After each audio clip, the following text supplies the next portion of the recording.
Mais maintenant, on va s'intéresser à Mike Maignan. Mike Maignan, et on va écouter Didier Deschamps, le sélectionneur, de nous faire l'éloge de son gardien. Vous n'avez pas besoin de moi pour. C'est un gardien de très haut niveau, voilà. Il a une très bonne présence sur la ligne, bien évidemment. Il est à l'aise dans les airs, au sol. Avec le pied, ça lui pose pas de problème. Et en plus, c'est un bon leader pour diriger les joueurs qui sont devant lui. Donc voilà.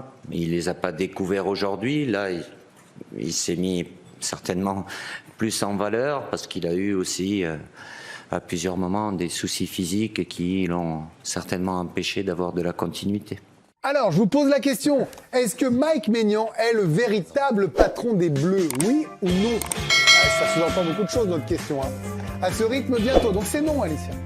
Pour le moment, c'est non. Très vite, bientôt. Pour le moment, c'est non. Oui. Non, c'est Deschamps. Désolé, Ludo. Ah, ils vont pas se lâcher, les deux, là. Oui, c'est lui le vrai patron. C'est pas jusqu'à... Je trouve que Fais il pas est trop très Olivier, offensif, là. Attention, parce que quand vous êtes sur les côtes, il répond, lui, sur le mollet. Oui et oui, pour Charlotte et Ludo. Et l'un des patrons, bien là, c'est la place de Raphaël. Du coup, on va répondre comme Raphaël. On prend pas de risque. Tiens, j'aime bien, mais je vais aller voir Benoît quand même d'abord, parce que Benoît, il a eu des gardiens derrière lui, et Charlotte aussi, donc je vais attaquer par vous deux. Quand on a un gardien comme ça derrière, on avait entendu vous... Il était attaquant, il n'a pas de gardien derrière lui. Répondez pas. Tellement vous étiez offensif, tout ça, on a compris. Quand on a entendu avant les séances de tir au but... Il défendait un minimum parce que lui, il défendait pas. Vous l'avez entendu cette phrase? Des fois, il était sur le banc. Les gars, il disait, les gars, on a Mike. Les gars, on a Mike. Les joueurs de l'équipe de... Vous m'écoutez pas. Benoît, restez avec moi. Restez avec moi. Non, les gars, on a Mike. On a Magic Mike, ouais. Voilà. On a Magic Ça Mike dit parce beaucoup, que, non bien sûr, lorsqu'on est défenseur et qu'on a un gardien tel que Mike Maignan, qui déjà au pied est très serein. Donc ça veut dire que vous pouvez vous écarter, pied droit, pied gauche, le ballon, vous l'aurez dans les pieds, vous n'aurez pas un mètre à vous décaler à droite ou à gauche. Il sera dans vos pieds et vous pourrez accompagner le ballon vers le jeu. Donc déjà, rien que ça, c'est incroyable. Dans les airs, il est présent. Sur la ligne, pareil. Forcément. Mais patron de jeu ou patron de vestiaire ou patron qui parle peu mais qui dit beaucoup? Greg, apparemment, de ce que j'ai lu, il parle peu, mais quand il parle, tout le monde l'écoute. Donc c'est que déjà, il y a une âme de patron en lui. Quand José Fonte, à Lille, qui est quand même un très grand joueur, dit oui, derrière, Mike, c'était le patron, on était rassurés de jouer avec Mike et derrière, c'est que déjà, c'est un patron sur le terrain et par la parole. Par la parole, comme il dit, il parle peu, mais quand il parle, on l'écoute. Et clairement, aujourd'hui, l'Euro qu'il fait, c'est le numéro 1. Et je pense qu'aujourd'hui, avec Courtois, c'est peut-être... le meilleur gardien du monde. Effectivement, c'est vrai. Mike Maignan, c'est pas quelqu'un qui va parler énormément, qui va faire de grands gestes, qui va être le plus expressif, qui va s'exprimer à tout bout de champ. Mais comme l'a dit Benoît, quand il parle, on l'écoute, n'est-ce pas, Youssouf Fofana? Dans un premier temps, pour un gardien, c'est naturel d'avoir ce poids-là dans son équipe. Après, Mike, avec le ton de voix qu'il a, c'est vrai qu'il est plus écouté que la norme. Et le fait qu'il parle pas tout le temps, quand on entend sa voix, ça fait tilt. En Allemagne, depuis le début de la compétition, il a pris la parole qu'une seule fois dans le vestiaire. C'était à la mi-temps de France-Pays-Bas. 30 secondes ont suffi pour faire passer des messages. Il ne s'est jamais présenté en conférence de presse parce que c'est un exercice qu'il n'apprécie pas particulièrement. Fofana parlait de sa voix. C'est vrai qu'il a un timbre de voix assez particulier. Il a du charisme, il a une présence. Et tout ça, en plus, c'est naturel chez lui. C'est spontané. Et il est avec Antoine Griezmann, l'un des deux relais privilégiés de Kylian Mbappé. C'est aussi un joueur qui arrive à faire le lien entre les différentes générations, aussi à l'aise avec les trentenaires qu'avec les jeunes. Et sur le terrain, on le disait aussi, il dégage cette sérénité qu'il insuffle à ses coéquipiers. Donc finalement, Mike Maignan, il a tout pour devenir un patron et surtout, il est dans la lignée des plus grands gardiens français. C'est vrai, Charlotte Hugo-Lloris, c'était un capitaine plutôt discret. On l'a vu dans les reportages ou dans les documentaires d'après-compétition que quand même, sa voix portait. C'est pas une question de dire l'inverse. Mais on a le sentiment que pour sa première compète, alors que c'était une des interrogations d'avant Euro, que Maignan, il est né pour ça. C'est un leader naturel. L'ampleur qu'il a pris en Italie, elle est monstrueuse. De s'imposer comme ça, et de ce que je peux observer pendant les matchs, il y a très peu de doutes qui planent, en fait. Il n'y a pas de fioriture, il ne sort pas pour sortir ou il n'est pas sûr de lui. Donc Benoît parlait de son jeu au pied qui est très intéressant, mais c'est c'est tout ce qui dégage en fait. Ça insuffle de la confiance envers Upamecano et Saliba, que c'est un peu étonnant cette charnière centrale depuis le début de l'Euro. Et en fait, c'est ce trio qui est super intéressant et qui est super important dans une équipe.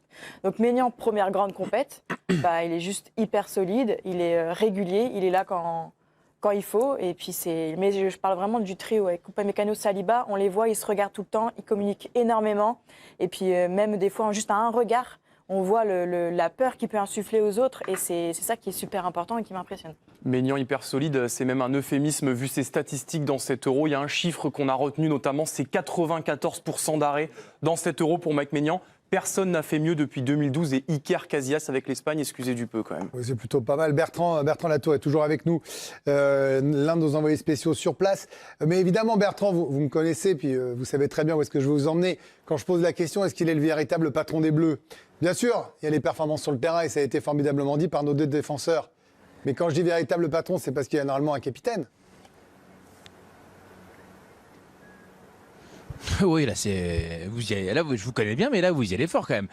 Moi, je pense que Mbappé, il est encore plus important que lui parce qu'il a une place qui est énorme dans le groupe, il communique, on peut aussi relever, ça n'a pas été fait énormément, enfin je sais pas, mais en tout cas, moi j'ai été frappé par ces mots quand même, il n'a pas réinventé la roue, mais avant la séance de tir au but contre les Portugais, les mots de Kylian Mbappé sur, voilà, c'est un geste technique, etc., je trouve que ça me semblait approprié, sans trop en rajouter, mais il était présent alors que lui-même était sorti en jeu d'un match où il n'avait pas été bon, et de ce point de vue-là, il était tourné vers le collectif, là où parfois on lui reproche ou on le suspecte de toujours être focalisé sur l'individuel, là où par exemple Antoine Griezmann lui a vécu la séance de tir au but à part. Si seulement Mbappé avait fait ça, je pense qu'on aurait fait davantage de débats. Après, Maignan, il est un cadre parce qu'il est un joueur important dans son club, parce qu'il est très fort en équipe de France et que là il peut enchaîner les matchs, ce qui n'a pas toujours été le cas.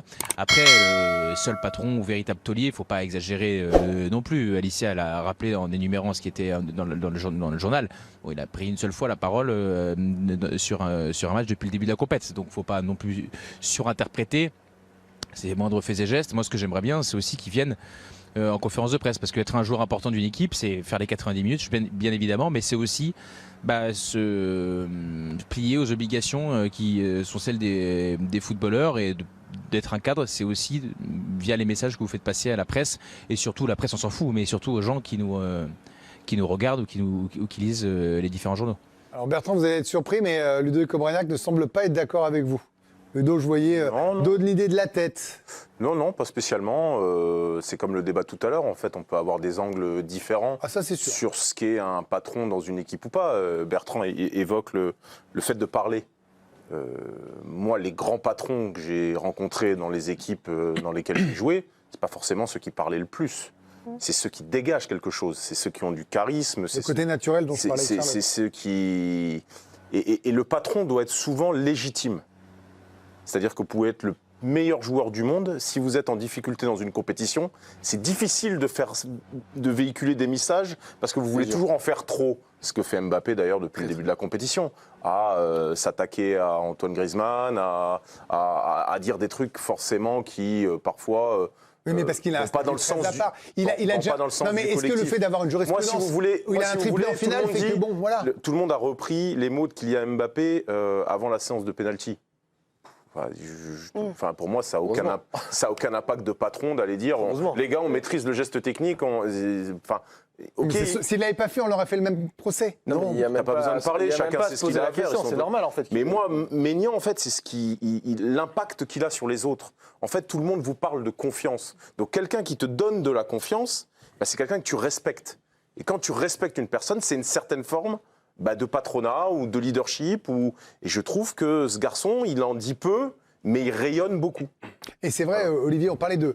Alors, le mot peur, évidemment, il faut faire attention au mot peur, mais peur footballistique, d'accord? Une fois que j'ai bien resitué le terme. Maignan, c'est comme l'équipe de France. Vous ne tirez pas de la même façon quand vous avez Mike Maignan dans les buts, quand même. Il a réussi ça. C'est-à-dire que quand vous êtes un attaquant, que ce soit pour un pénalty ou pour une frappe, vous êtes obligé d'aller chercher le petit filet, de chercher un angle et donc de forcer peut-être un petit peu votre jeu, non? Oui, et d'ailleurs, et c'est en ça qu'il peut être aussi un patron. Ouais, et je pense que c'est pour ça que Joao Félix rate son penalty contre le Portugal, c'est qu'il essaye d'aller chercher le petit filet, mais malheureusement il va trop sur la gauche. Après, moi, contrairement à Ludo, un patron silencieux, ça me dérange. Alors c'est un super gardien, probablement le meilleur du monde, mais c'est pas un patron, et c'est pas un patron comme Hugo Lloris l'était, alors qu'il était lui-même capitaine. Je pense qu'il faut à minima parler, et je trouve qu'il y a quelque chose d'assez révélateur. Moi, j'aime bien regarder toutes les vidéos que la Fédé met en ligne, où justement on voit l'inside, on voit les vestiaires, et je ne vois Maignan jamais parler. Je vois Giroud beaucoup parler, je vois Tchouaméni parler, je vois Brice Samba parler, mais Mike Maignan, je ne le Puis vois la voix jamais. de Samba, on l'entend bien. Ben oui. Une voix. Et Mike Maignan ne prend jamais la parole. Et moi, aujourd'hui, ça me dérange. Alors, ça peut être un patron par l'exemple, mais pour moi, ça ne suffit pas. Dans ce cas-là, si on s'arrête à son charisme et à ce qu'il dégage, et ben, Saliba est un patron, N'Golo Kanté est un patron. Non, à mon avis, aujourd'hui, le vrai patron de l'équipe de France, c'est Didier Deschamps, et ses joueurs, c'est des exécutants ou des relais, et puis basta. Le vrai patron, c'est lui. Voilà, Bertrand, on peut avoir plusieurs sons de cloche sur le côté patron en équipe de France, et tout s'entend, comme ça a été dit. Maintenant, moi, je voudrais votre avis à vous, parce que vous avez suivi les Bleus depuis plusieurs compétitions, sur la succession. On se posait des questions, vraiment, hein, c'était sa première, il a été blessé, il avait loupé la Coupe du Monde. On connaît son niveau qui peut être stratosphérique. Là, il a répondu à toutes nos attentes. Maintenant, faut-il encore aller au bout? Oui, c'est ça, exactement. Et je trouve que je suis vraiment plus de l'avis d'Olivier. En fait, on essaye toujours de transposer ce qu'on voit sur le terrain, et c'est un des meilleurs joueurs de notre équipe. Probablement peut-être même le meilleur sur la globalité de la compète. Il y a sans doute match avec Saliba à voir, mais en tout cas c'est un maillon très très fort dans notre équipe, et de ça on veut en transposer des choses qui sont tout ou partie vraies sur le côté charismatique, ça c'est sûr, mais cadre, patron, etc. Bon, moi il y a à prendre et en laisser. Simplement dire que Mike Maignan, pour le moment, il a joué 2 matchs à élimination directe avec l'équipe de France, parce qu'il vient seulement de prendre le poste, le 8e, le quart. On attend la demi demain, on espère que ça se passera bien dans ce stade qui est absolument magnifique. Vous le voyez sur les images de Charlie Fort Boursereau. Je ne veux pas le répéter parce qu'on n'a pas toujours la possibilité d'être aussi proche du stade et d'être en bord pelouse. C'est sublime. Mais Mike Maignan, s'il y a une erreur d'ici la fin du tournoi, ce que je ne souhaite évidemment pas, ça revisite tout. Donc moi je veux bien qu'on dise presque enfin on a un vrai gardien. Je ne dis pas que c'est ce que vous avez dit vous en plateau, mais on a l'impression que c'est super. Il n'a pas arrêté un tir au but, mais ils ont été, celui de Joao Félix raté parce que c'était lui, sous-entendu si ça n'avait pas été un autre ou alors le prédécesseur, ça ne serait pas arrivé. Je suis pas sûr. Ce que j'ai vu aussi, c'est qu'on les a tous mis les nôtres. Là où au final de la Coupe du Monde, Loris ou pas Loris, on les avait pas tous mis. Donc déjà ça complique la tâche. Donc moi je suis très content de ce que je vois. J'espère que ça va durer le plus longtemps possible. Après voilà, j'oublie pas qu'on a un gardien qui pendant 15 ans a plus de 150 sélections, a sorti des arrêts pour nous permettre d'aller parfois jusqu'aux séances de tir au but. Mais pour ça, il faut y arriver quand même.